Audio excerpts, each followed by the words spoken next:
So as I get started, Sid, this book is truly, as I looked into it, flowing in three threads, if I may.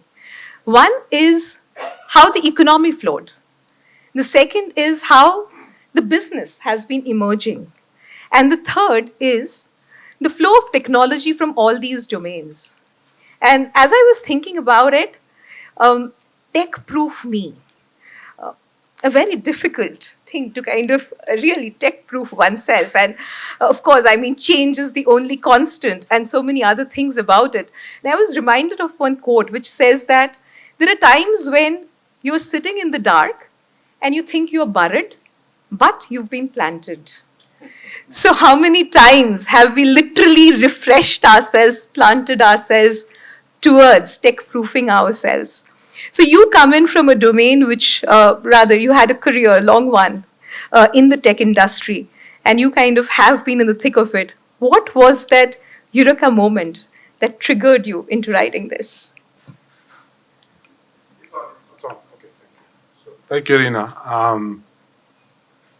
I don't think there was a particular trigger moment for the book, apart from being asked by Penguin to write one. But there was something that triggered me several years ago when I first started writing about technology. And it had been just the realization that though I hadn't had a typical computer programming or computer science kind of background, I'd actually enjoyed a long career in technology. And some of it directly, while actually providing software and product and development and so forth, and some of it from around it. So as in, consulting about it, as in doing deals around it or doing transactions around it, and providing services around technology. And I'd had to keep myself current with everything that was going on. Until the present day, I still invest in technology and through a venture capital fund. And it was a recognition that you can have a career a meaningful career in technology without necessarily having become a computer engineer in the first place. Now, Ranjan may disagree with that, and that's why he's here. But it was that Eureka moment, and I realized that lots of people whom I was speaking to were, as I was writing those columns, would come up to me and say, I didn't know blockchain actually worked like that, or I didn't know that some other piece of technology, whichever it is, actually worked like that. Oh, is this something that, is the Metaverse real? Is Web 3.0 real? So demystifying technology was basically why I started writing. And that's how I've tried to organize the book and some thought processes around it. Perfect. And that gets me into thinking that with so much happening in the world of technology around, I think one of the things which everybody is grappling with is this FOMO concept, fear of missing out. And being a mother of two children, I must say that I'm always kind of in the edge that should the children be kind of picking up something which is in the technology domain, and that too, starting with, say, being into the coding domain itself. And I think everybody wants their child to be that next Sundar Pichai or that going across into being the Satya Nadellas. So in this era, the debunking of that myth that without knowing coding too much, how can you still have a command over technology? How would you kind of relate to that? Well, you need to have some basic understanding of what the technology is actually trying to provide, functionally speaking. I was at lunch today, interestingly enough, with another gentleman who invests in technology, and who was the CEO of a very well large known firm here locally. And the waitress arrived at the end with the bill, and he wanted to pay. And so he looked and he said, okay, now I want to add a gratuity, asked how to do that. But meanwhile, while he had done that, there was no way for him to use his credit card on that machine. She needed to go back, pull out another machine, and then have him use the credit card. And he immediately said, the process is broken. And that's the point. What you're trying to do with technology is to take a business process, here paying a bill, right, and automate it such that it's a free-flowing, well-constructed piece of technology that actually provides that business function as a result. which in this case, though there was a lot of technology, lovely looking screens and everything else, and QR codes to scan and all sorts of things, the basic paying of the bill didn't happen. So if you recognize that what that technology is trying to do is to fulfill that functionality, then you need to start from that perspective and understand what components of technology are needed in order to provide that result. I don't think you need to necessarily code. You need to understand first that, when you present the bill, you also should concurrently be presenting a way to pay the bill. It's as simple as that, right? So those sorts of things you see around all over the time. I mean, and after a little while, you realize that tech should be fixing this, not making it more and more discrete and more difficult to do.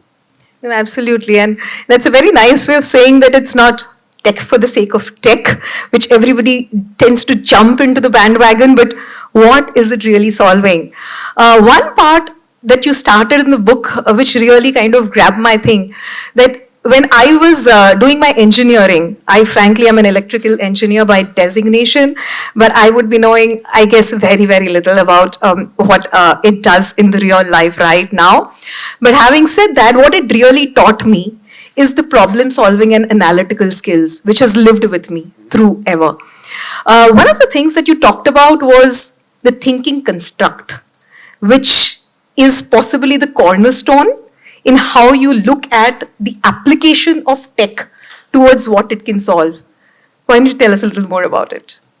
Sure. So, so for me too, it was actually, it was interesting. I was very lucky. After having finished an MBA in finance, with a lot of mathematics associated with it, right? Like you, electrical engineering, I think advanced finance has a lot of the similar kind of mathematics as well. But you come out with that and you're not necessarily, you're equipped with ways to solve equations and figure out, what balance sheets need to look like or how to come up with a put or a call option or whatever it may be. But I landed into a job with Xerox where, though it was part of the finance department, it was focused on what was called operational analysis and also corporate audit. And it was an internal consulting group that went from business to business to business within Xerox and figured out how Xerox could do that business better. So I arrived at work and I was handed tickets and told you'll try traveling tomorrow. Now go upstairs and familiarize yourself with this system, which is the field work support system, which dispatched 15,000 service reps to fix broken Xerox machines across all of America. And there I realized immediately that what had been codified in that system was queuing theory, was the matching of servers with the work that needed to be done. So there were reps who could only handle very high volume equipment, and so reps who didn't have the training to handle it. They had to be put or sent off into place. There were machines that were making calls into the call center by themselves. We talk about IoT. This existed 30 plus years ago, and saying, "Please help! I need to be fixed." And I realized that in this old green screen, COBOL-oriented technology, there was so much functionality that was in there on which an entire business rested. Xerox had $4 billion worth of revenue coming through this, with 15,000 people in it. And so therefore it was a critical piece to make sure it was functioning correctly. So what that department taught me was, forget about all that stuff. Look at it very, very simply. Look at it from the perspective of is there a problem? A problem is simply, is there a deviation from expectations? If you expected a rep to be there within 30 minutes, was he or she there within 30 minutes? If they were not there within 30 minutes, then that's a deviation. Point A. Point B, you better have evidence that there was a deviation. So please find out how many times they were not on time.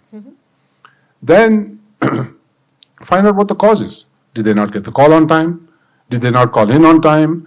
Did the system not get the dispatching right? What is the issue? That is the cause. Then, you need to have an impact, because if you don't have an impact, there is no problem. So if the rep didn't make it there in 30 minutes, what was the problem? If there was no problem, then there's no issue, no impact, then there is no problem. But if the issue was that you had a target arrival time, and therefore as a result you would lose, I don't know, $50, $100, $200 worth of revenue because they arrived late, then there is an impact. Therefore, there is a problem. Right. And then you come up with a recommendation, which is you remove the cause for the problem, and therefore, you straighten these things out. So it was brought down to a very simple way of looking at business process, which I found refreshing and helpful. I like that. This problem, cause, evidence, the impact, and the recommendation that you kind of flowed. So let me kind of go across to the others in the panel right now. So when I think about it, technology as being made this amorphous overall bulb, which is kind of glowing, different kind of channels. So let me come first to you, Mr. Mohandas. When you think of technology, do you think of it as a black box which can kind of go across and light these various things? How much of it do you need to kind of get into the depth of it? And how much can you actually amorphize and then kind of have an impact on the other systems? Well, let me give you my story. I was a CFO. You got to deal with finance, you got to deal with investors, etc. As a CFO, I used to meet 300 investors a year. I had a desktop Pentium machine. You might not know it, maybe before your age. Not at Historic all. machine. Know it I'm sure very some well. of you know it. Okay, it cost $2,500. And it was Microsoft. So you have to press a button, then something comes, then you got to enter a name, wait for it to roll over, all the nice stuff. But I never, and then the laptop came, but I never carried a laptop in my life. I didn't even own it, even though the company gave me a laptop. I used to travel overseas, meet everybody. Because I was a user of technology. For me, the use of technology to give a message was very important. So I knew technology. I didn't have to learn software. I learned software in 1979 in an IBM machine where you had punch cards and we wrote programs. And those days to learn, you had to write a payroll program, right? In punch cards. You miss one punch card, you're gone. So technology has moved from something which is mysterious, mystifying, and terrifying, which is a large box, to a desktop where you have to press and the whole thing comes and all kind of stuff. And then you had this Microsoft Office come with GUI and all that nice stuff, to an Apple iPad where you don't have to remember anything, just click, put your finger there and the whole thing screen comes and you can do an email and everything else.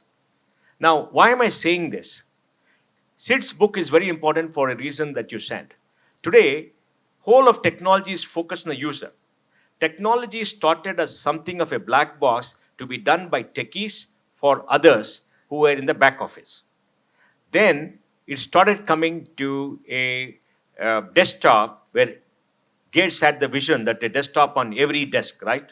And it happened. Now you come to an iPad with Apple, with iOS, where you don't have to think of anything. You just have to, what do you call it? Just press a button, not in a button, you just press on the screen. You get everything and you do it. And now we come to the age of the mobile where we are in an app-based technology. In an app-based technology, the technology is seen from the viewpoint of the user. Now there's a massive shift because technology became so complex, there was a revulsion to technology. People used it because they're forced to use it. And it was written by techies for techies. Today I was with a fabulous entrepreneur in my office. He's got 1 million people using a series of apps which are able to consolidate all the bank accounts and give you one single view without doing anything, and you can operate the bank account without having to deal with the bank. That's a fantastic piece of an app-based technology because it is seen from the point of the user. Now, if the user is able to do things, you go for a Uber, 3 clicks, right? And you can get a car. Now, look at the shift. Yeah. And that's why Sid book is important because it tells everybody, forget what is inside the black box, learn to use the technology and learn how to make use of it. Now, you look at a young child, young means 10, 12 years. They operate on Instagram, right? I don't know how many of us are on Instagram. Maybe some of us are on Facebook. Some of us are doing whatever it is. And they're able to do so many things. And the view of the world is very different from my view of the world or your view of the world or his view of the world. True. Right? I may be 4 generations, he may be 2 generations away from them. And they see the world very differently, but they're using the same technology. Now, they don't care what is behind the screen. Right. They don't care, whether it's fast or slow. All they want is it has to work instantaneously. They should be able to do things intuitively and get things done. Now, that is the shift technologies happen. And when you go to the metaverse, people will shift from virtual reality to and fro without knowing where they are, except for people like us who see in the other world to understand where they're going. True. Now, True. that's why I think his book is very topical, because for people of my generation, next generation, he's telling them, hang on, you don't have to bother about all these complex words which are used to confuse you and make more money off you, because you're going to pay for complexity, right? You don't want to pay when it's so simple. Learn to be a user, learn to understand how it works intuitively, and the whole market is moving. I'll end with a little piece of data. Today, there are 7.8 billion people on the planet. 5.5 billion people have a mobile phone. 5 billion people on the internet. The world has fundamentally changed. And COVID proved to everybody that if you have a smartphone, a data plan, you can live without talking to anybody, get your supplies, do your entertainment, get your education, get your mental health, do your banking, and do almost everything else. And the app-based economy has exploded in our face, making things so easy that the way of doing things to live a life is entirely different today. And it's happened to my generation who has seen a very physical world, analog world, maybe 40 years back to here. But to the young kids today, that's the generation they're entering. And that's very different. So his book, to my mind, after reading it, takes back memories and gives people like me and maybe, I don't know about you, some of them, my colleagues, some hope that we can face the new world without getting scared or mystified about the world. And that's why I think, what is done is fantastic. And that's why all these things light up, because it is dumbing down technology, right, Sid? It's dumbing down technology to meet the user, like the American dumbed down every product, right? The best technology is a technology where all the people on the planet can use it without knowing technology. True. So I think that is the shift. But for people who have passed through the shift, seen the earlier area, middle area, and this area, this is a very interesting book. Absolutely. And I'll take a little bit of segue. So first of all, very beautifully summarized. I mean, when we talk about things like AI, ML, data-driven technology, AR, VR, GPT-3, whatnot, and I think you really put a beautiful veneer around it to say that don't have to get into the depths of it, know what it does finally to you and me, right? Now, the other part that you said, that while you've evolved and kept very much in touch with the changing phases of technology, the book Techproof Me, which audience would it benefit the most and how should they be looking at it? So actually, it's aimed at people who are about to start or already well on their way from a career perspective. It's not aimed at the born digital generation like Mohan's grandson, who will have a very, very different experience. I think a lot of us getting into the business world today are a little worried, or if you've been in the business world for a while and not had technology as that we've been, because we've still been in the analog world, like Mohan said, we're a little sort of worried that the pace of change in technology is now so fast that it's very, very difficult to keep up with. I mean, people are throwing out VR, blockchain, all sorts of new things that are coming up, which seem to be all over the place and hitting us and making an economic impact as well. So the question then comes for a professional who's entering this world as a business person, says, okay, I have no training in tech, and how do I manage? Because tech might disrupt the business that I'm in. It might take away my job. What happens with AI? Is AI going to get so good that I don't have a job tomorrow? How do I keep myself, do I now have to become a computer programmer or become a computer scientist like Ranjan is for me to be able to have a career, or can I have a career without that? It's aimed at those people who are either starting off in a career without technology as an educational background, or who are in the middle of their careers and going, oh my God, this thing is moving so fast that I don't understand what's happening around me. So it's trying to demystify some of those things. In the second half of the book, there are a lot of very, very deep technology concepts that I try and bring up and make very simple, so that people can understand how it actually works and what it actually does. So that's whom it's aimed at. No, perfect. And one of the things that is kind of taking the world by revolution is this overall thing about the low-code, no-code platform in terms of the citizen way of development.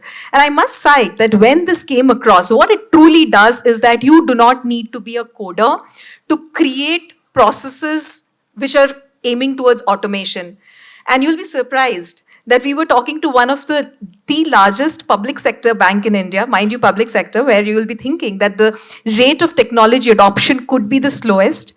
There were more than 100 applications developed by citizen developers sitting in remote places like Thiruvananthapuram and various places who had actually created automated services in a low-code, no-code manner. And we were actually surprised that they had just solved it thinking of the business logic themselves, just the way you said, and possibly I think this book could be a great service to people like them as well, because they will kind of get a digital native experience there. With that, Ranjan, let me come to you. First of all, you come from a background in which you had a prolific background in computer sciences. So instead of pursuing a career in that direction, what got you thinking towards the convergence of technology in Porter.ai to disrupt the entire space and create a future which could have many more options? Well, okay, so I guess sort of the question is sort of why did I choose to kind of like be in the space I am in right now? And well, fundamentally, like of course, like as a kid, I had a lot of peer pressure. I'll be very honest. So I got into where I am today because of a lot of that, not self-consciously chosen at that point of time, but over time the appreciation grew for what I was doing. So in college, you go through the drills of understanding the fundamentals of the discipline of computer science. And I'm talking as a professional here. And you start appreciating sort of like the different facets of it. So in college, I had a major kind of like gravitational pull towards the field of natural language processing and machine learning. So that's where I did my thesis in that topic. And even post college, sort of like the first few years, I kind of like I worked at a company called Rocket Fuel. It's in the area of online advertising, and specifically in the space of ad bidding, so bidding on ad slots. And I worked in the artificial intelligence team there for a few years. Had a stint in California, and a lot of my work involved around weeding out fraudulent ad inventory. And in fact, like that's one of the detriments here. When you talk about sort of like the prolific pace at which technology is progressing, you have a lot of pilferage, abuse, and things like that, which are very rampant. And I got to kind of like dabble in that. And it's kind of like a high cost item in many ways, the amount of pilferage that happens there. So I did a lot of that. And then I made a call to come back to India, join this company called Porter, which is in the logistics space, more specifically in the last mile logistics space. And it's a different world. Like, where kind of like I started understanding some grassroots problems about logistics and how sort of like the whole ecosystem is a little fragmented today.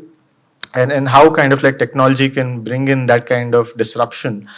I wouldn't use the word disruption. I would rather use the word transformation in a positive way, which is sort of like it helps kind of like drive that kind of density of connections, connecting sort of like your consumers and your consumers being the people who want to move goods, the producers being the people who can help you move goods, so-called the truck owners and the drivers and so on and so forth.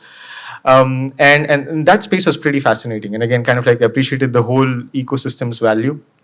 And I think like at the heart of it, internet has a huge role to play. I think like it's super ubiquitous today. Predominantly like a lot of the rampant software technology ideas, if I could use that, are falling on that backbone of connectivity, which is sort of like you can connect people across kind of like geographical regions.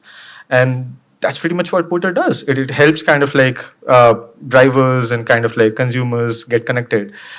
So that whole space has kind of like caught my attention. My appreciation for sort of like the way technology drives a lot of value has just grown over time. And I don't think it's just limited to artificial intelligence. Like even without artificial intelligence, technology has a huge role to play in terms of kind of like leveraging sort of the power of internet and the power of software to do this. So that's kind of like been my journey and how my appreciation of this space has grown over time. That's lovely. That's lovely to hear what got you fascinated. I have a follow-up question for you. Now, you're a CTO. Now, as a CTO, you will be constantly weighing in demands or what is required by the users at the front end. And how do you kind of simplify in with a technology-led way to create scale and to create seamless orientation within the people?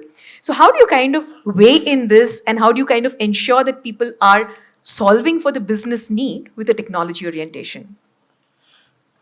I think like, in my opinion, fundamentally, you have to always think about the business need first. Like, I think the technology is kind of like a means to an end, and that in my head is second. In good likelihood, your solution is not going to last over a long time. So that's something which I have learned over my journey, that your business fundamentals have to be strong. And as Sid was also saying, that at the end of the day, you really need to know what problem you're solving. So at the heart of it, any good technology-based solution has a good recognition of what the problem statement is, what the user wants. And if you have figured that out, then you can figure out the right technology solution, the hows of it. So I think at the end of the day, that's more important. Once you figure that out, then it's a matter of figuring out how to stitch together the right kind of technology pieces. And yes, you have a lot of tools at your disposal to do things. If you take any software product or an app which you're interacting with, underneath probably there are like 100 different pieces which are working together. But the how of it is probably in my head a little bit simpler, considering the fact that sort of the technology knowledge at least has grown a lot, and I don't think like you'll find a dearth of people who know how to solve these problems. But fundamentally, for good businesses, you have to get your user right. That's more important. That's wonderfully said. And I would just take this as a segue that what you're doing right now, I'll come back to you, Mohan. And you were at the helm of what Infosys was doing at that point of time, donning two hats, one from being the CFO and one from the people hat as well. So first it was creating technology and serving people.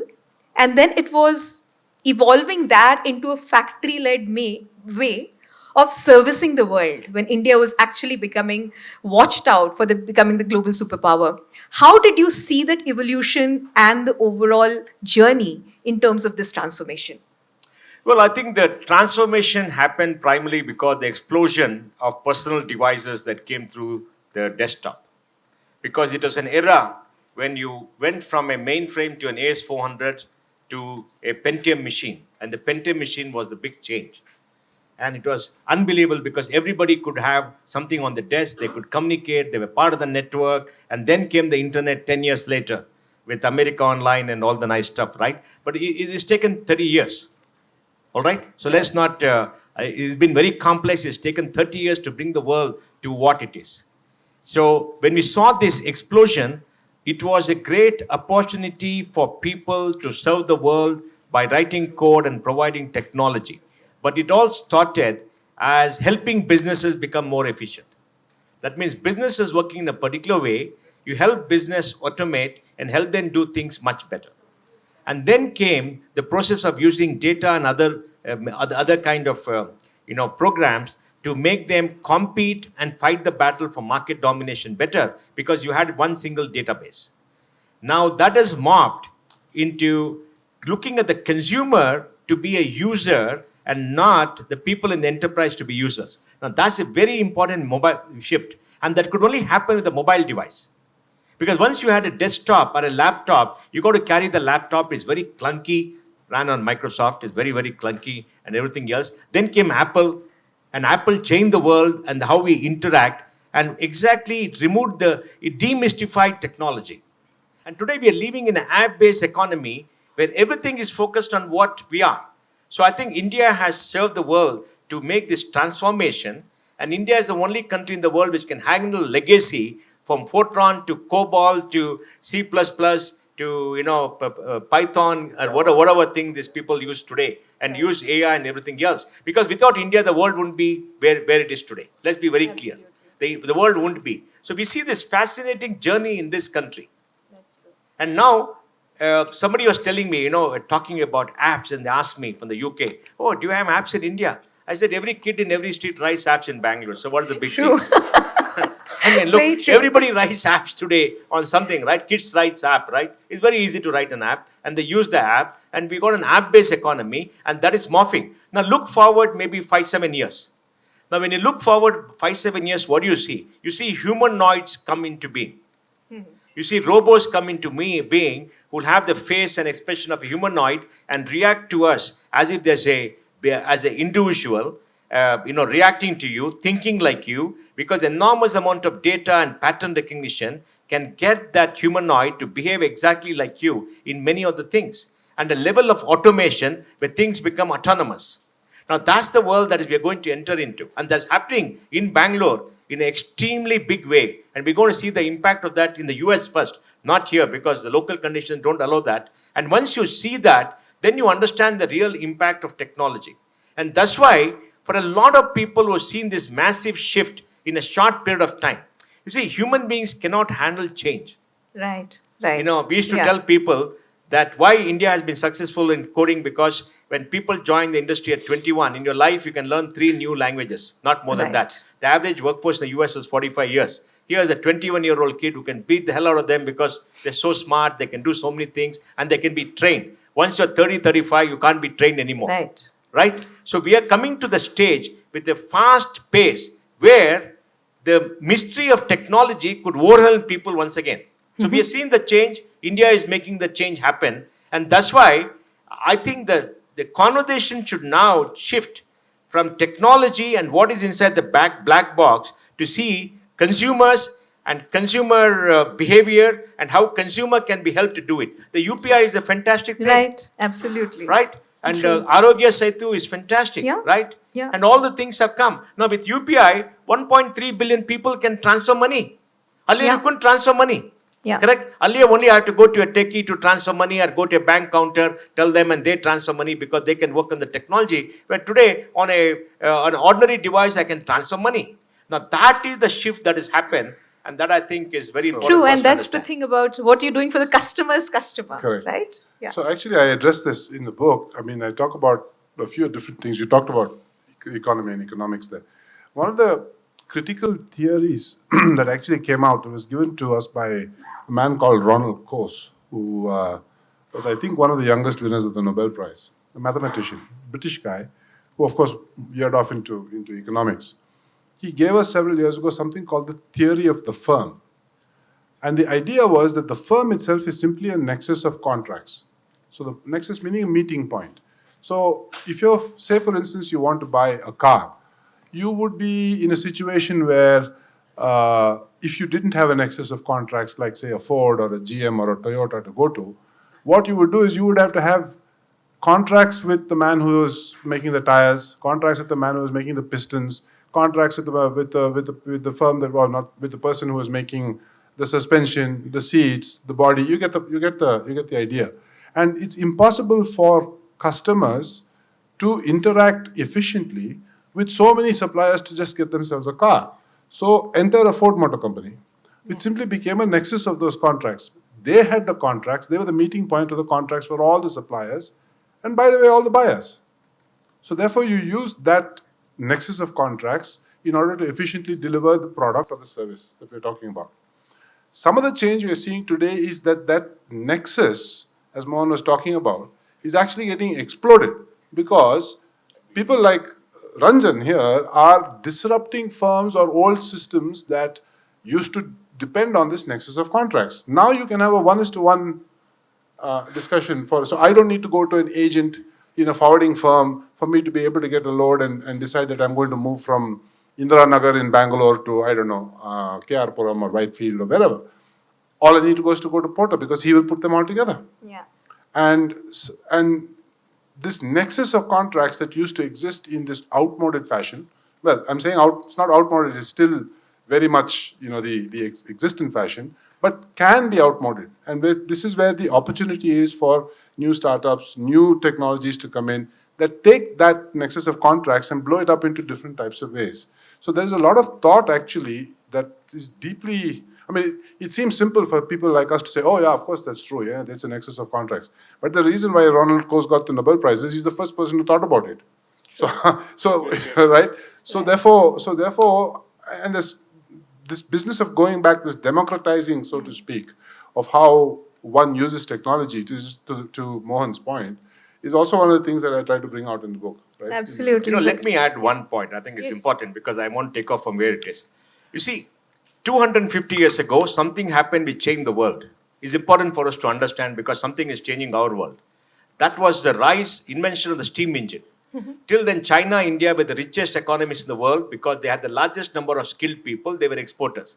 When the machine came, it standardized manufacturing, lowered the cost, and because it accumulated capacity and scale, that led to colonization and the creation of the factory.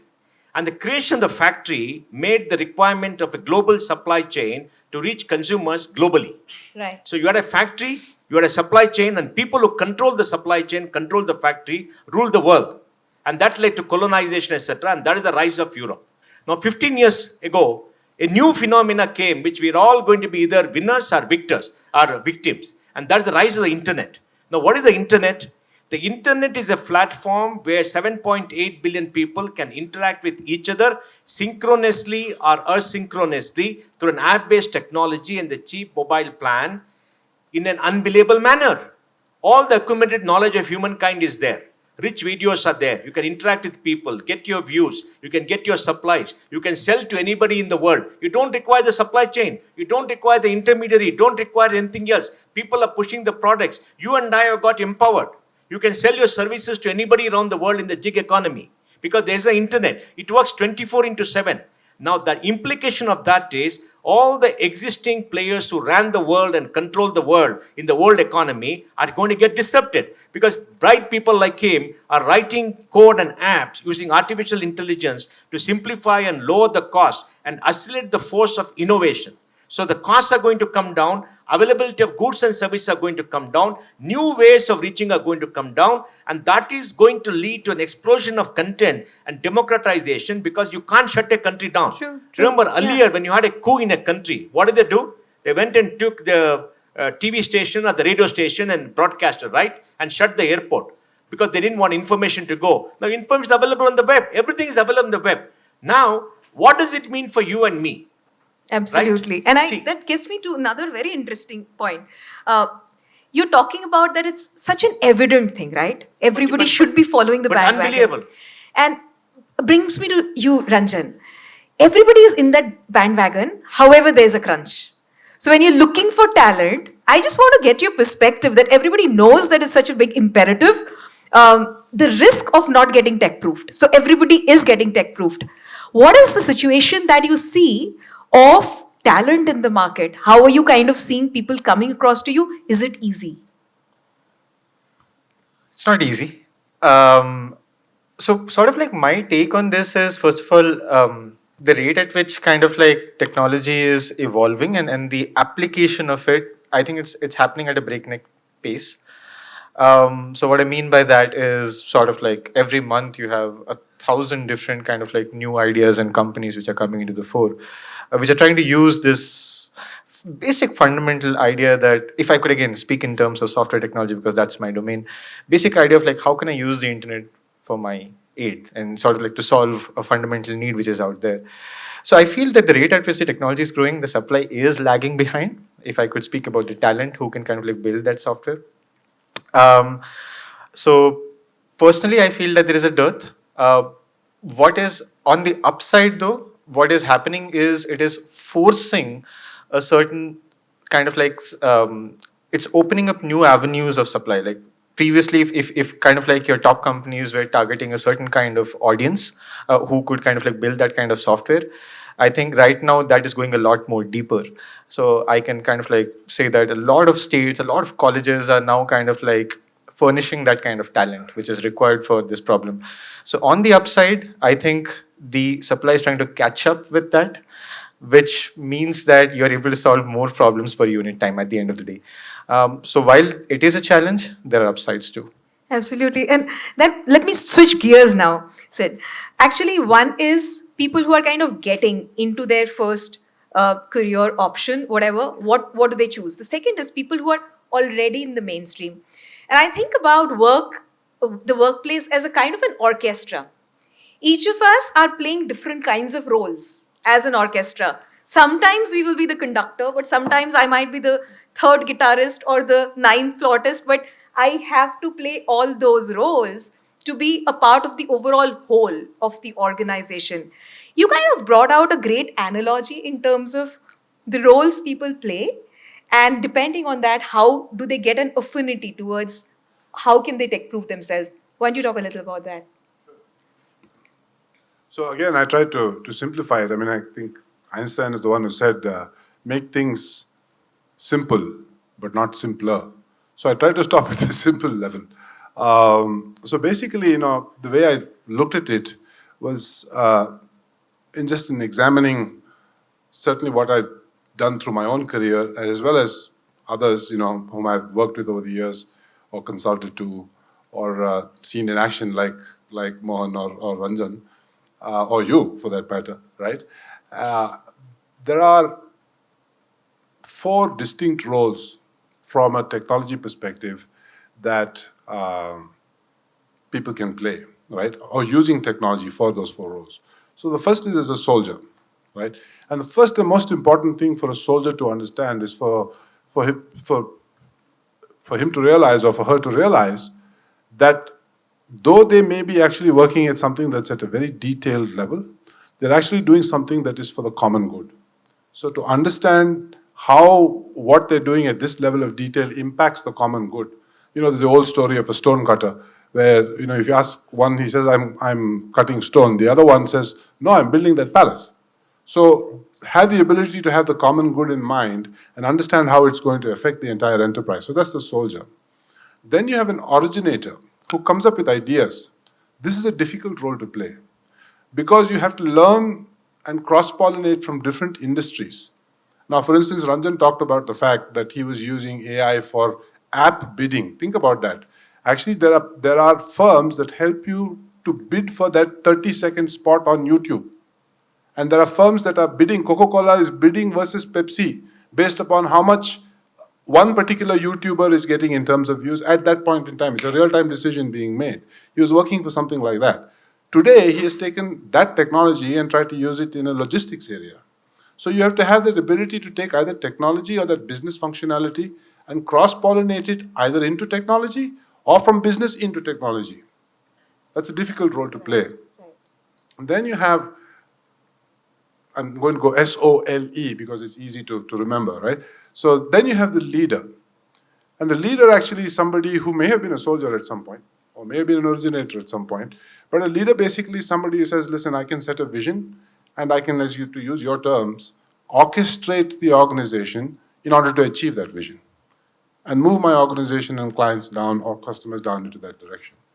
And then you have the last role, which I think is also an extremely important role that many of us don't necessarily understand. We don't think it fits in the world of business, but it does. And I've tried to address that in the book as well, which is the role of the empath, which is for somebody who understands that this pace of change that's happening, not just from a technology perspective, but from a business standpoint, a real world standpoint. Mohan talked about 1.3 billion people being able to make payments.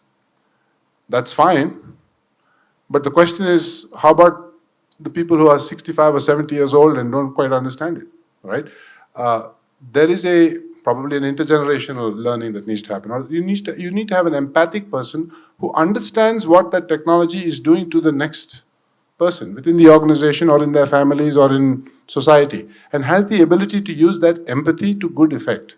So I think these are the 4 roles. So SOLE, you're either a soldier, you're an originator of ideas, you're a leader, or you're an empath. Sometimes you have to play all 4 roles in the same day.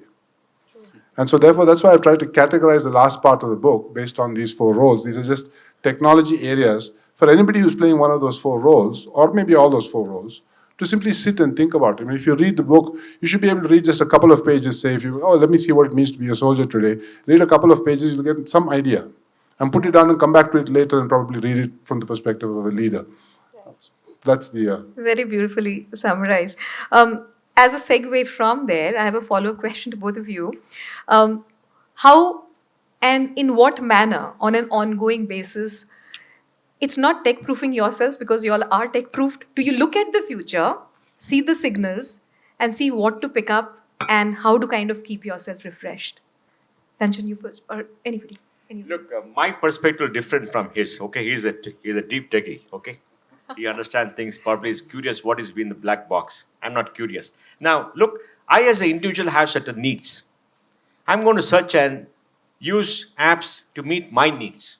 I don't bother what is behind there so long as I get what I want. And today, fortunately for me, as a consumer and user, there are a lot of people competing to get close to me and offer me these apps almost for free or whatever it is, so I can start using, because the value creation has not gone to the code, but it's gone to their apps and the number of people on the apps.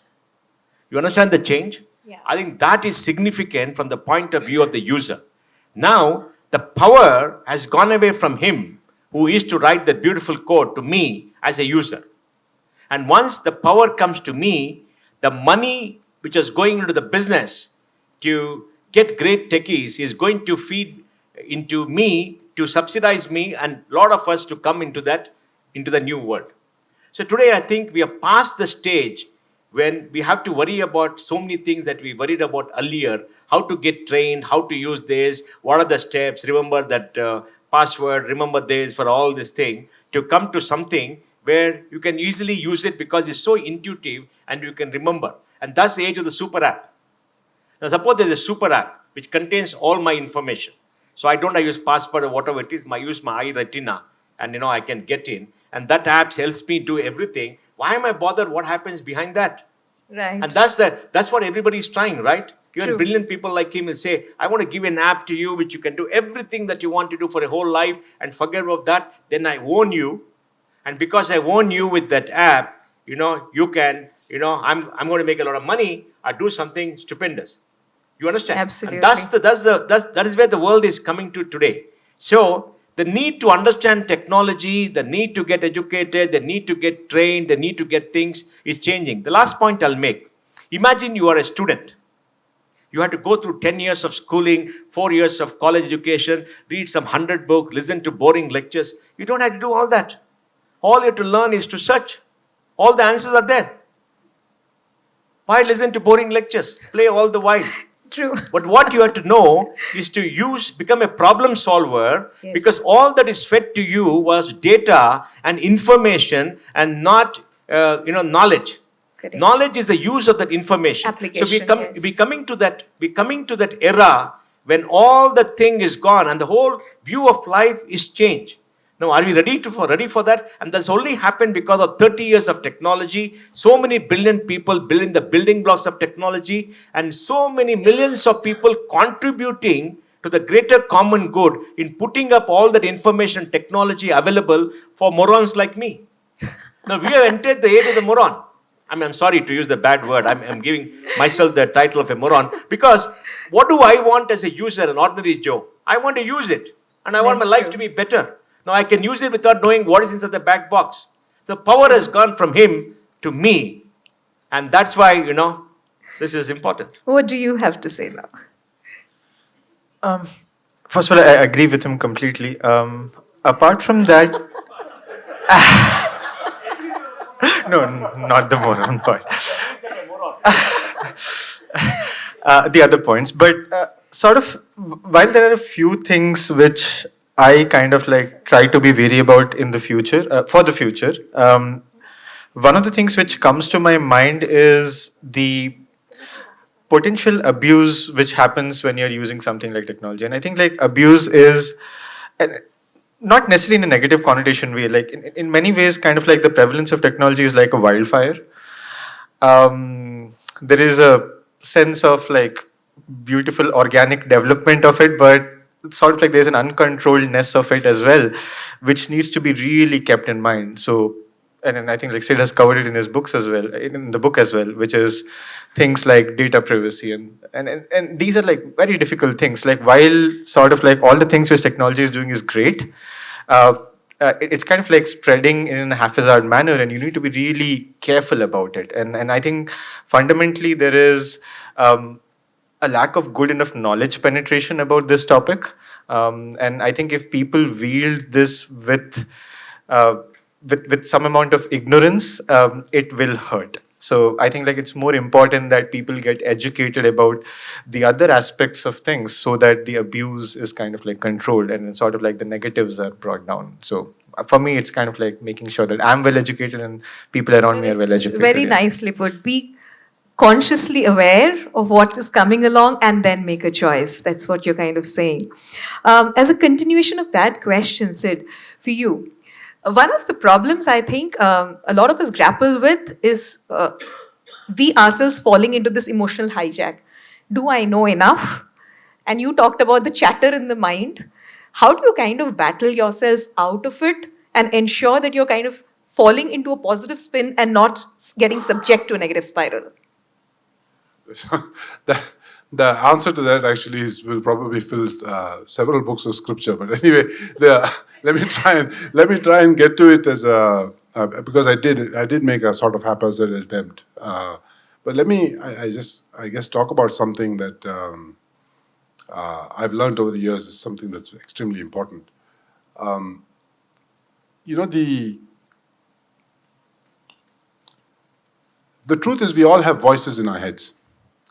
And when we're sitting alone, you know, that voice is going off doing various things. There are 3 or 4 different things that affect it. So on the one hand, there's the environment. Oh, it's too hot in here, it's too cold in here, something's happening, it's too noisy, that fellow cut me off in traffic, I'm uncomfortable, something, whatever. Which is an environmental, external sort of thing. Then obviously there's the other set that comes in, which is your commentary about what's happening. So, which talks about the third piece, which is the emotion. So your commentary says, I don't like that guy. He cut me off in traffic.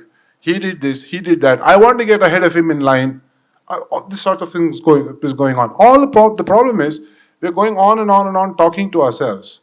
And if I were to go and tell a psychiatrist I've got a voice in my head, they'd say, please stay here. I have to put you in his hands very, very quickly. But the truth is, we all have this voice in our heads, and it keeps talking to us. And the fact is, we need to realize that that voice in our head is not really us. They're actually the person who's listening to that voice, which is very, very different than being that voice. We tend to mistake that voice for being us.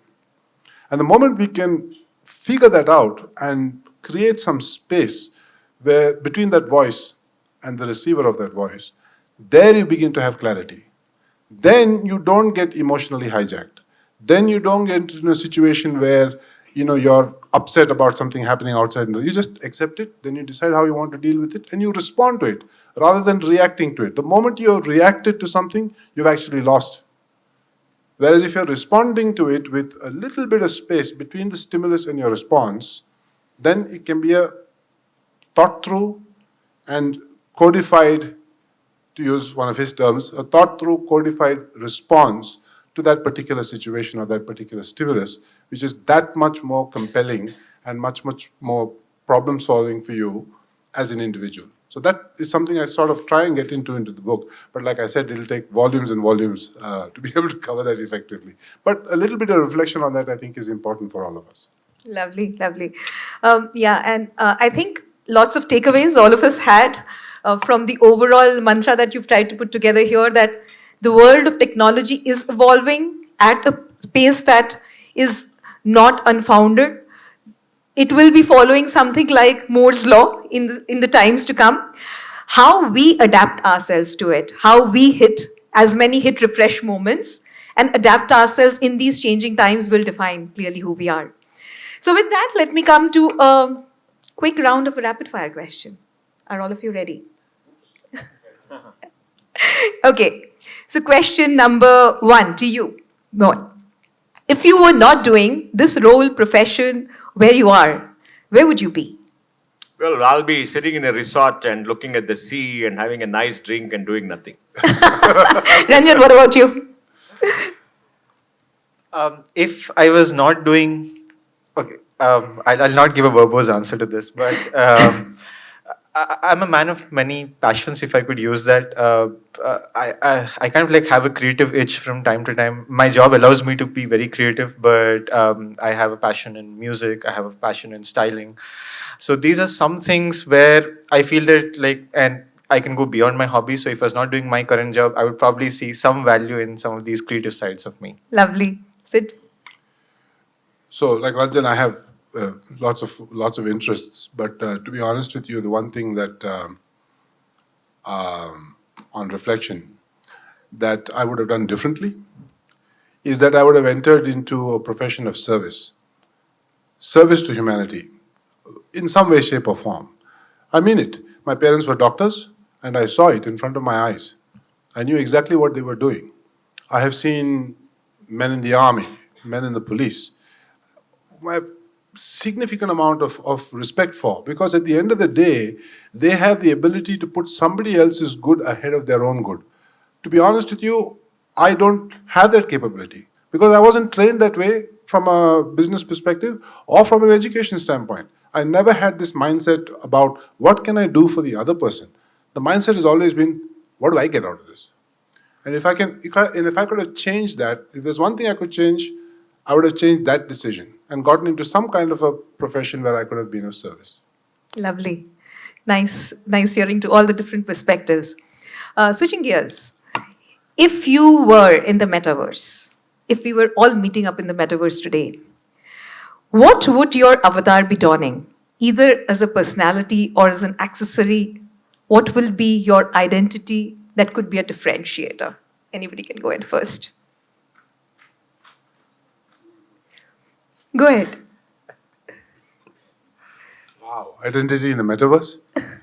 That's, well, I'll be a non-original, I guess, because this is a follow-on from what I just said. Healer. Oh, wow. Nice. How about you? I'll be a thinker. Lovely. You are still thinking. I'll be a style icon of some sorts. I love the pants you're wearing, by the way. I did notice those. I mean, Nice. What is your biggest fear in life? If you were to fear-proof yourself, what would you be fear-proofing yourself from? You're giving me tough questions. Fear-proofing. I guess like as you get older, you get a little bit philosophical. You mean cranky? I would use the word philosophical and a little bit of cranky, but I guess sort of at some point, like as the years go by, a fundamental fear which I have is that am I kind of like in the pursuit of my career, am I kind of like compromising on certain personal aspects? And I think like that's a very important aspect, and you start realizing its importance as you grow older.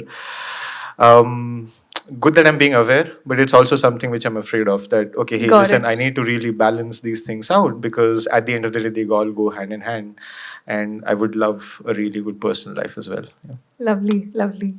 Either of you? You know, the most fearful thing for me is not being able to answer a question somebody asks me anytime. then you have nothing to fear. So I'll take the philosophical route to that. Yeah. I think the thing I fear most is my own reactions. So I guess my greatest fear is that voice in the head that I was speaking about, and I think my greatest prayer is, whatever is up there, God, he, she, it, whatever, save me from me. Nice, lovely.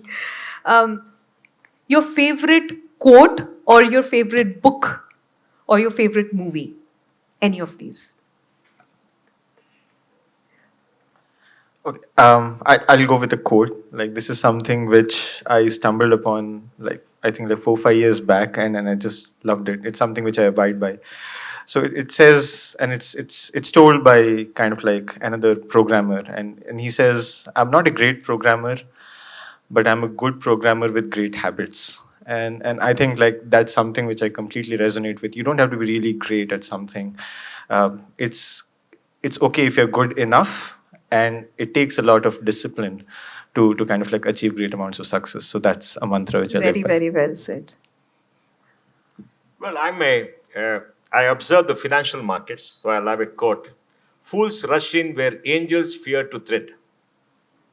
Fools rush in where angels fear to tread. And that's a very real thing, because if you're in the financial markets, you see so much of emotion, so many things happening before your eyes. And you are compelled to act and do something that you know is wrong. And if you keep these principles in mind and have patience, you really do well. So, to me, I like that quote very much. Very deep. Thank you so much. So you said book, Yeah. movie, or quote. Yes. So I don't necessarily have to have a quote, right? My favorite book has probably got to be. No. Good on there, yeah. Apart from Techproof, my favorite book actually probably has to be one of the first Enid Blyton series that I read. Maybe Noddy, Noddy and the guy with his little taxi in Toyland. Lovely. My favorite book for that matter is a quote that you used in the conversation, Sid, Viktor Frankl's Man's Search for Meaning. So that's one of my favorites. Okay, the next question. What is your favorite tech area? Theme area? Well, I'm fascinated by artificial intelligence for a Sure. for a very important reason, because artificial intelligence has the capacity to change the way we lead our lives and make life that much more simpler. At a very fundamental level, it takes away the drudgery of work for the human being. It has its own challenges, but to me, that's the most fascinating work. Can we make machines behave like human beings so that human beings can spend more time on leisure and in talks like this? Nice one. Nice one. Yourself.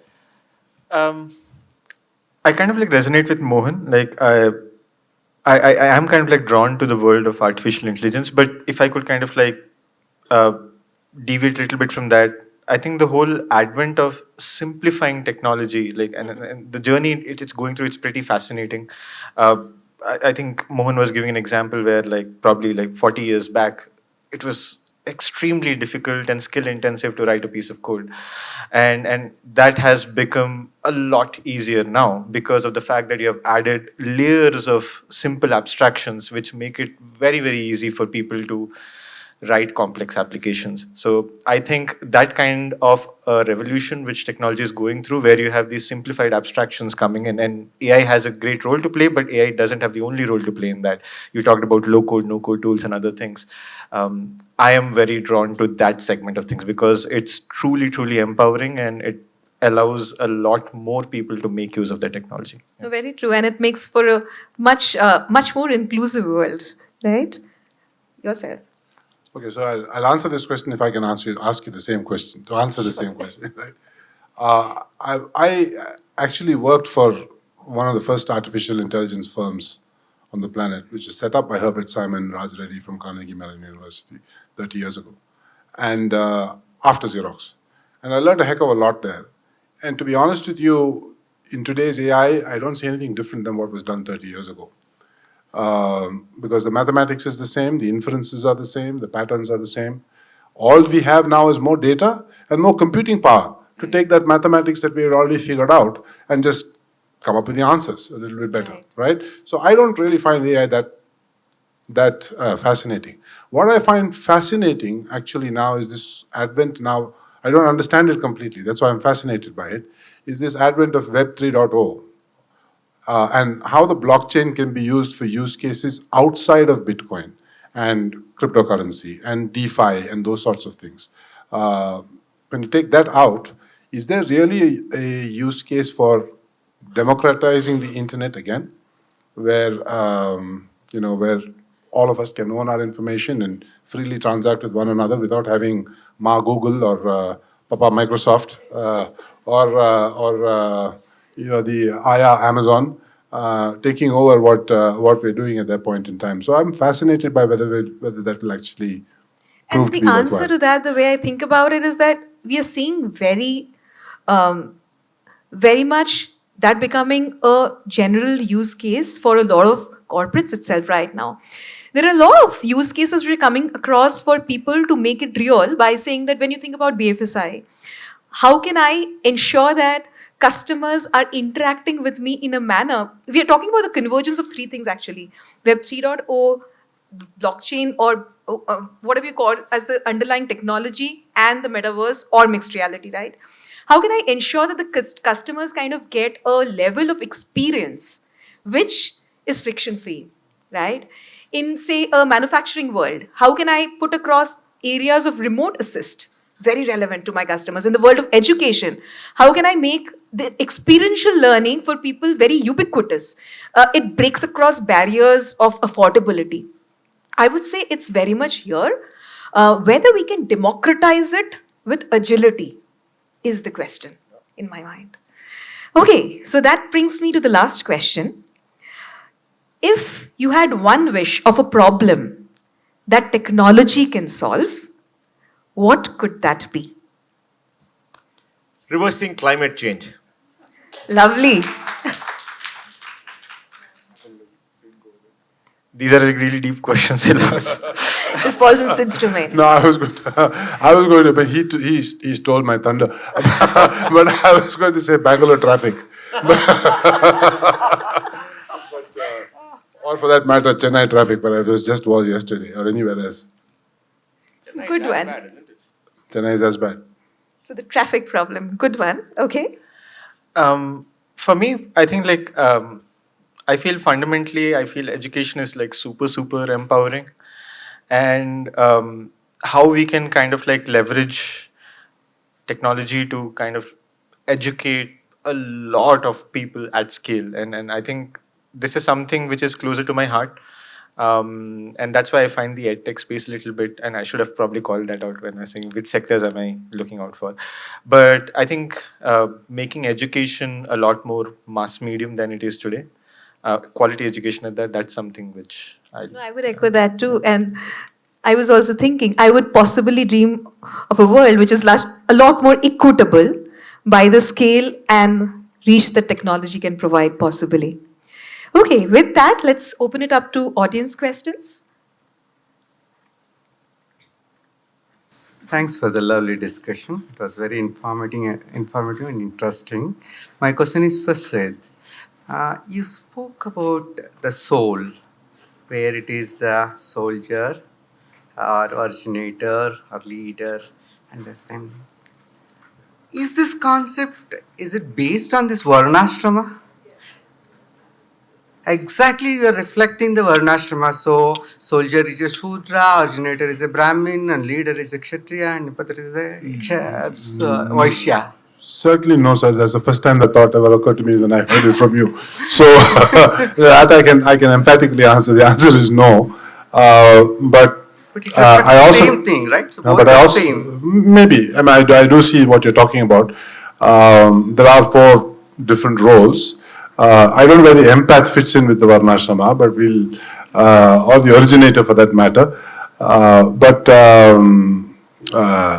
Yeah, there are 4 classes, but I also did say very clearly that any one of us can be fulfilling all those roles sometimes in the same day. So it was not based on Varnashrama, but I do see the classification that you brought. Thank you. Good analogy.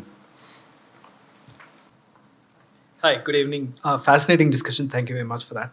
I like the concept of what Mr. Pai was saying. There are 2, which one? 400.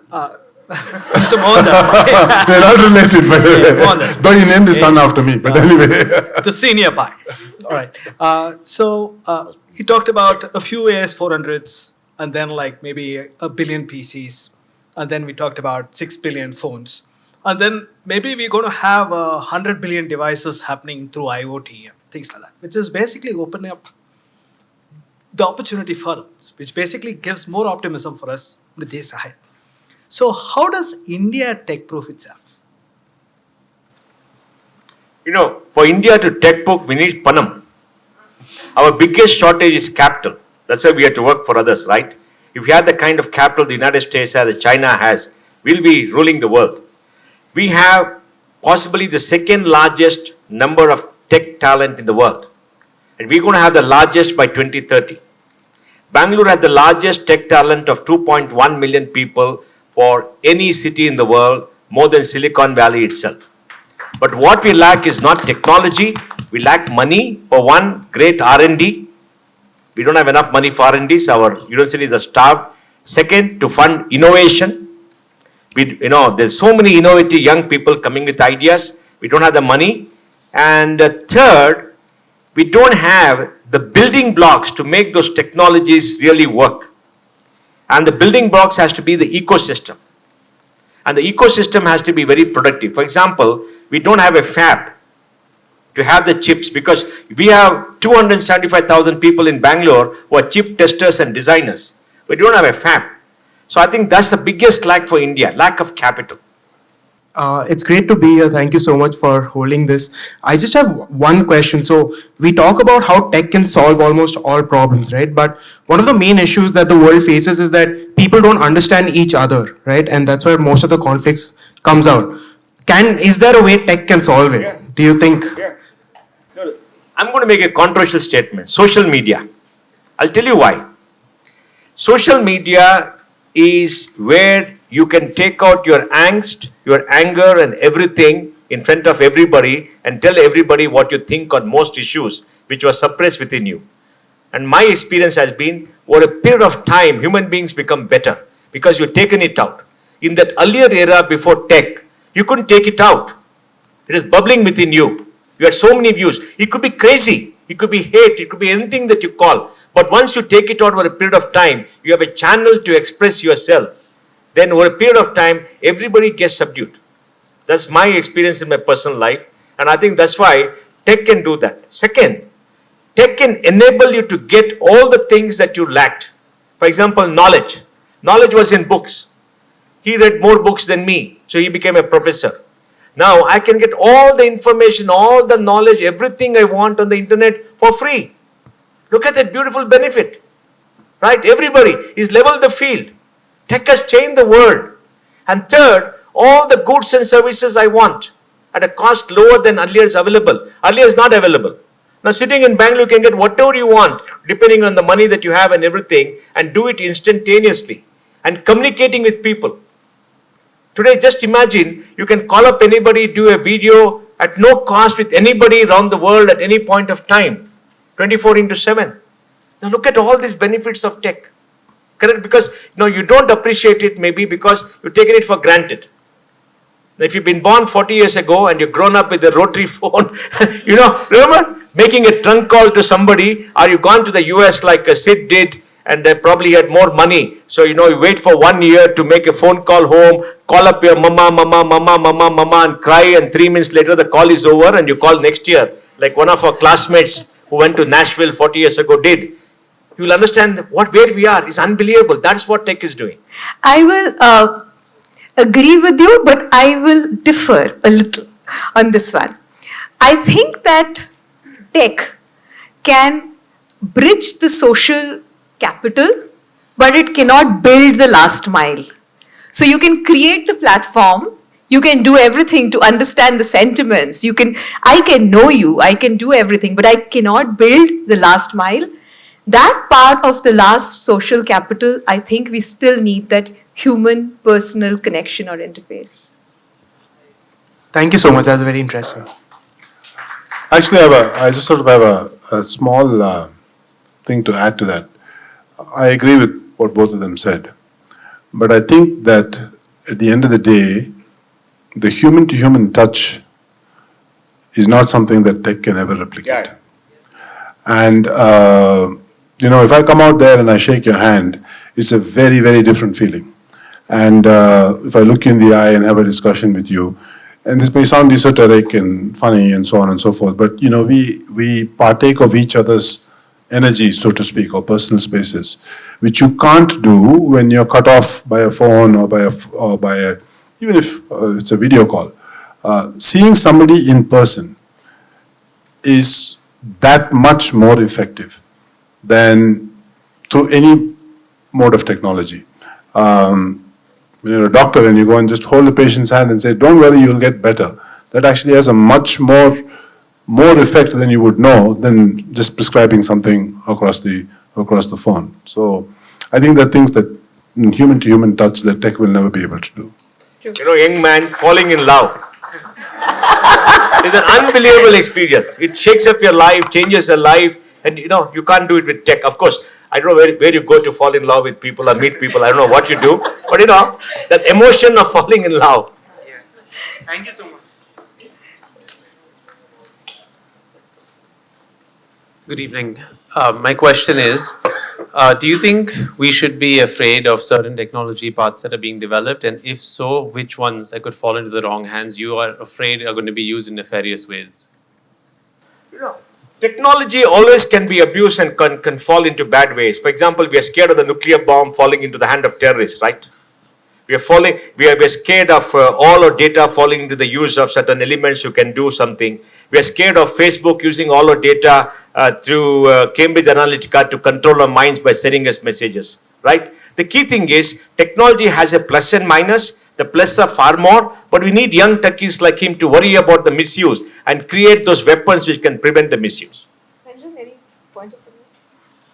I think I was talking about this in kind of like what I'm wary of in the future, and I think like data privacy is something which is definitely there at the top of my mind. And I think like fundamentally because of again like because of the prevalence and the demand for these solutions, without the right kind of like privacy regulations and other things, you might dig yourself a huge hole, which is very difficult to get out of. So I think it's very important, and I'm wary of this problem, and I think it's very important, as I was saying, to educate everybody about it.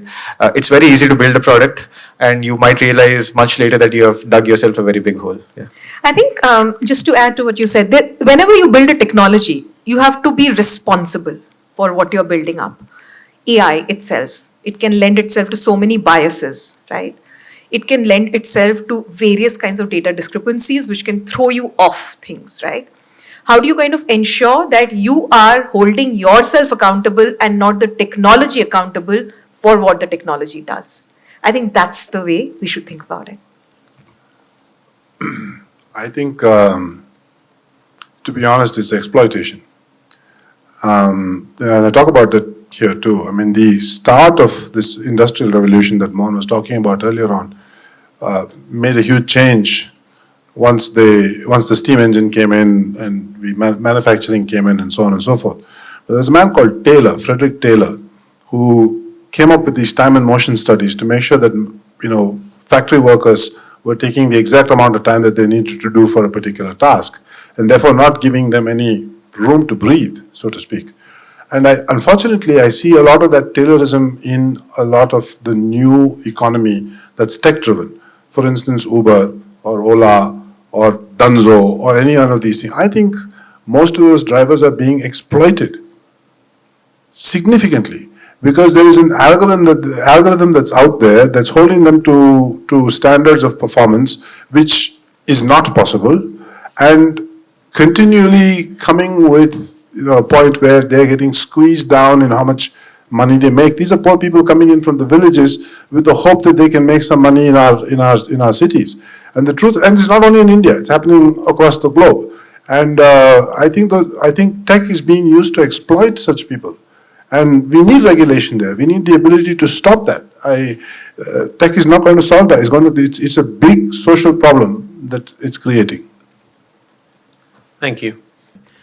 So I read in a book that technology is considered technology by many people is if it was invented after we were born, right? And I'll give you an example. I have specs and a couple of the panelists have specs. We do not think of it as technology, right?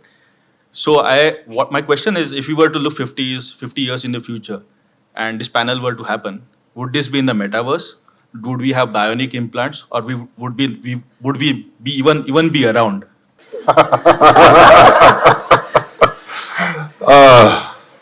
Being a futurist, huh? You're going to be around, so you got to answer that. That's right. Sid is the expert, though, so I'll let him take this question. Please. Well,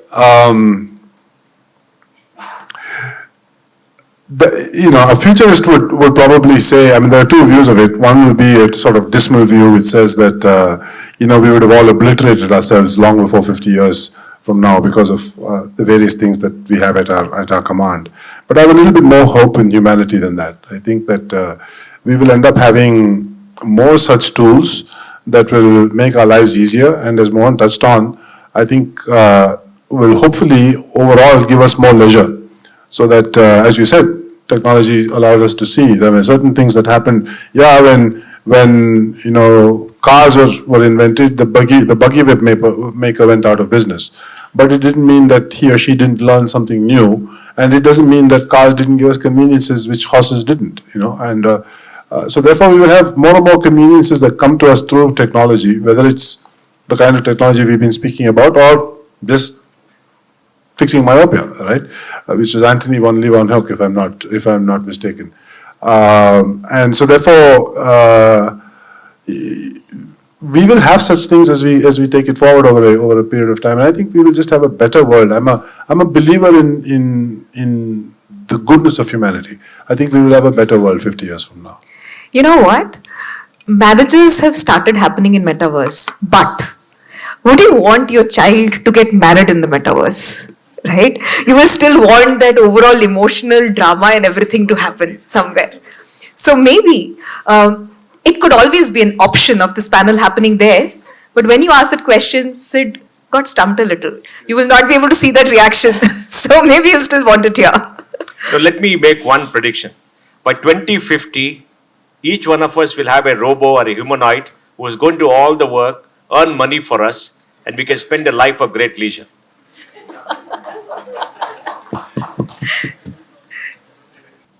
Hey, I'm Puneet Surana, and weirdly I have a reverse perspective because every time I look around, I see tech fools and not tech-proofed people. Like in Jayanagar last month, I was riding by and this girl was racing behind somebody and she just stopped. And I asked her, what happened? She's like, this guy just stole my phone and ran away. And so we took her to the police station and she had an iPhone. So you have Find My iPhone. So she tried using, I was like, find my iPhone, use Find My iPhone. And she's like, oh, but I need the OTP, for that I need my phone. I was like, okay, use Gmail and get it. She's like, for Gmail also I need OTP, for that I need my phone. So she got locked out of her own ecosystem. And just 2 days ago, one of my friends in US, he just shifted for his higher studies. And he hasn't been able to use his credit card for the last 6 months because everything is backed on his SIM card, which requires an OTP, and he can't access his SIM card from US. And this happened to me this week where my laptop fell and the hard disk got disrupted. And I lost all my 60 episodes of my podcast because I hadn't backed it up. So my question to all of you is, how have you, in your personal lives right now, forget having marriage or baby in the metaverse, but now, how have you been able to tech-proof your own technology ecosystem, whatever you have? I've got everything across in the cloud currently. It's for the sake of convenience, Yeah, basically. you can afford cloud. Yeah. Yeah. I have a son who does it for me, honestly. And the tragedy of my life is I don't remember anybody's mobile number except my own. And I wake up at night thinking I lost my mobile phone somewhere in a remote place. I can't contact anybody because I don't know anybody's number. What you say is very right. It's very scary. For me, it's the same. It's the cloud. Like there's enough kind of like A, security there, and B, sort of physical kind of like loss and things that are very unlikely. And there's enough versioning there as well, so you can kind of like, even if you lose data, you can kind of like go back in time, get snapshots and things like that. That's one of the ways in which I kind of. So you've automated your for cloud. Yeah. So I do two things.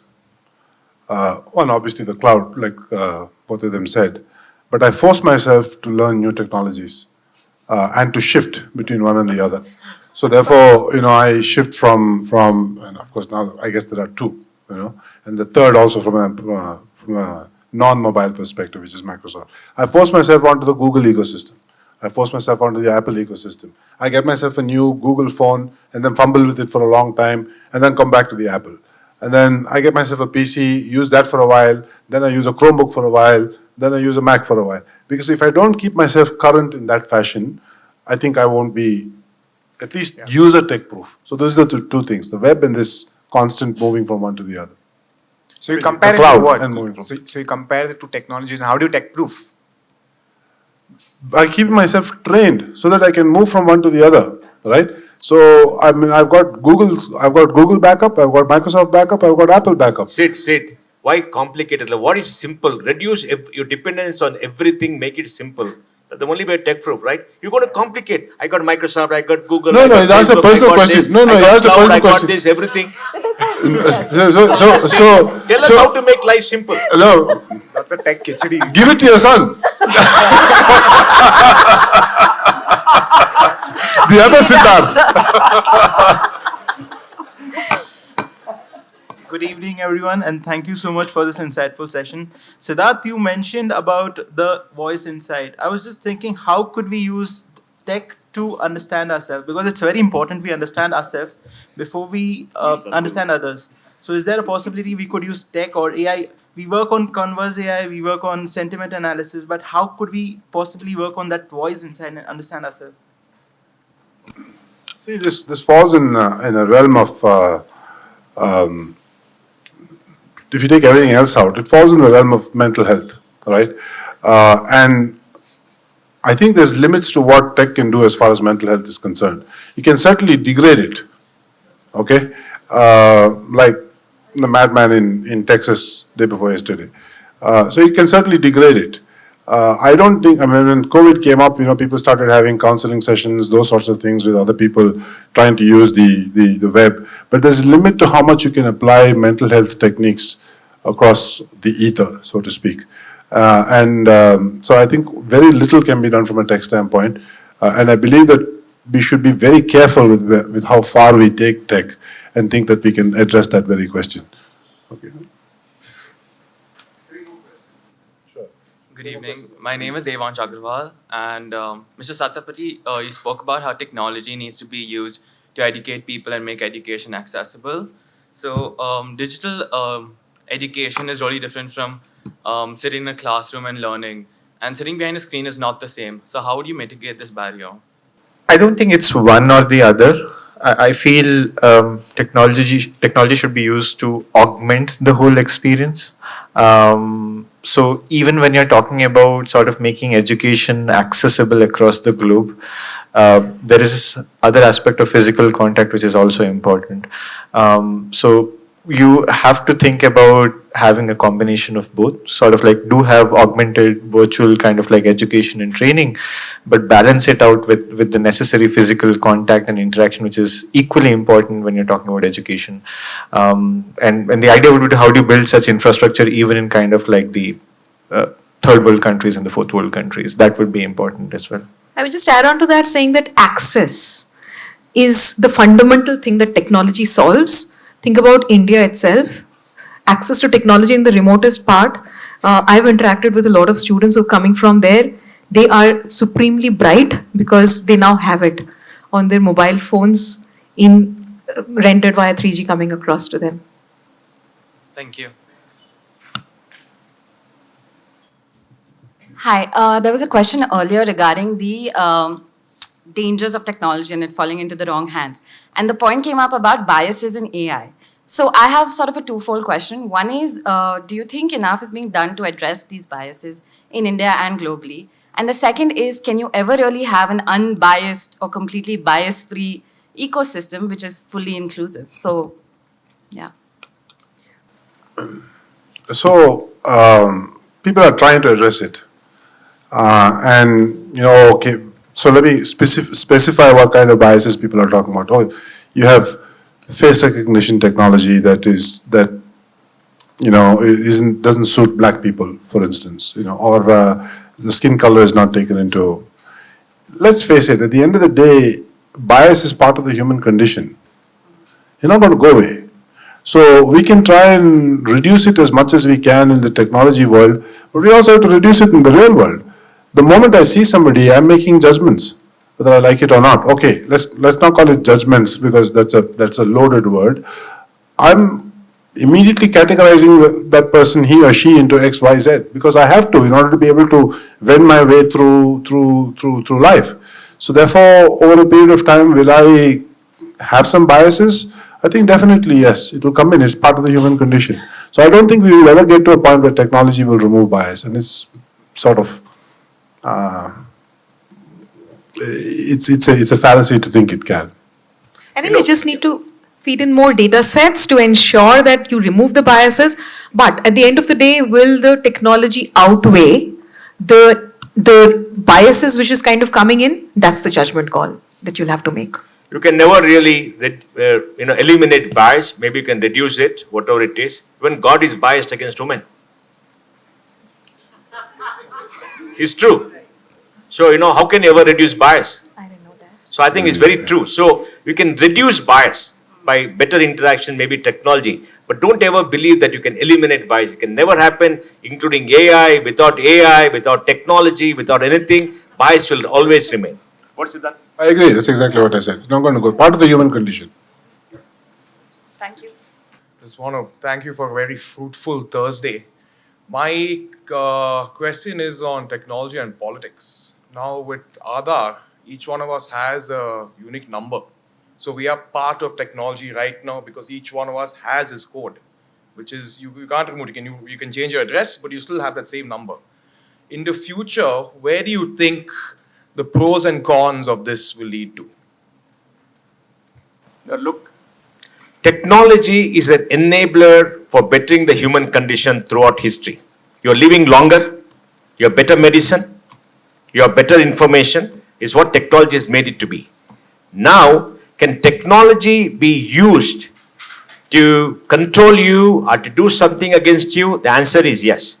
That's why we as a society should come with laws and norms to prevent its misuse. It's not the problem of technology, it is how we use technology. All right. So that is the challenge that we have. I'll give you an instance and I'll stop. In 1948 or 49, we had the Universal Declaration of Human Rights. That made sure the human rights of everybody on the planet was respected. We hear talk about human rights, right? Now we need a Universal Declaration of Digital Rights. What happens to your data? Who owns the data? Where should the data be stored? If there's abuse, who has to protect you? How do you take care of it? So we don't have laws, we don't have regulations. So we must all come, think and create this compact globally so that everywhere on the globe we have a uniform standard so we can all measure up to that and then we try to make it work. And we don't have that. It's a wild west today. Last question. Thank you, Raj. He wants to shut up and close the place. Yeah. Good evening, everyone. So basically, I'm a techie, so I wanted more of a techie question. No, not to Ranjan. You don't answer. I'll just want a venture capitalist advice. So, yeah, sorry, sorry. Okay. So basically, we were having a discussion right from 1 hour. Like you wanted to for the next 7 years, you wanted to have robots in this environment and everything, but in order to create a robot, you need an enormous amount of data. But right now, India is, I don't think, is willing to give a lot of amount of data. So we have a lot of amount of data from China. So the robot probably will be a China robot. So how do you think as a user, how will you adapt to China robot if you are not willing to give Indian data? No, you see, China created data. I mean, you must try to get data from sources which can give you data. Government has got a database, they're not going to give you data because there are privacy issues. Yes. But there are many companies which have got data which can be used, or you try to generate your own pseudo data. And one pseudo data, and then use that. And then what you can do is, you can give a device to somebody to start using and putting in data from based on their use, their patterns, to find out patterns where you can use AI to make those robots and and use mathematical formulation because that's how it works. And I think it can be done. China did it over time, remember? But we can do it in a better way. That's more of a technical perspective. I'm just asking like user. If I suppose you need capital, you need money. That's the problem. So if I have a similar thing, I have a problem, I have a use case, so I want investment. So I'll come to you and ask like, I have a use case, but you'll say like, come on, build it. You'll look, wow me, and you'll get the money. Exactly. No. Yeah, just on top of that. So I'll have an awesome use case, but I need the data. I'll come to you and I'll say like, you'll probably need a prototype to invest the money. Bhaiya, I want to make money. Show me how to make obscene amounts of money and you'll get money. And we'll take a commission if everything comes out. Okay, I think I that's the do last agree with question. that. Yeah, thanks. He's promised the last funny question. Everything needs a password these days. What is the simplest way to remember the passwords? We are moving to a passwordless world very soon. There's also, we're outsourcing it to well, if you're going to stay in the password world, I would suggest come up with sentences that only you know, like where you were born, or what your mother said to you when you were 15, or something like that, right? So say, I went to St. Joseph's School in Bangalore, IW, that kind of stuff. That's one of the ways of doing it. You've given your trade secret away. There you go. But you get the point. There's lots of people who do that. But don't use the name of your last girlfriend or your pet. Okay. Thank you so much. Thanks a lot to the audience here. Thank you so much to the panelists.